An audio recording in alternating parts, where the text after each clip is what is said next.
Home Designer automatically creates a 3D model that you can use to visualize and edit your designs.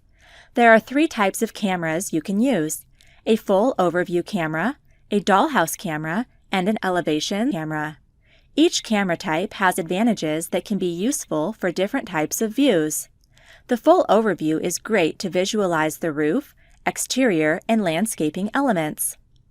The dollhouse camera provides an unobstructed view for interior spaces, and the elevation camera is helpful for detailed front-on views or cross-section details.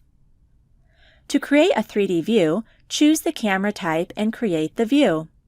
While in a 3D camera view, navigation tools allow you to orbit and pan the camera around to take a complete 360-degree view. A cross-section slider is available to cut and view so you can see all aspects of your design.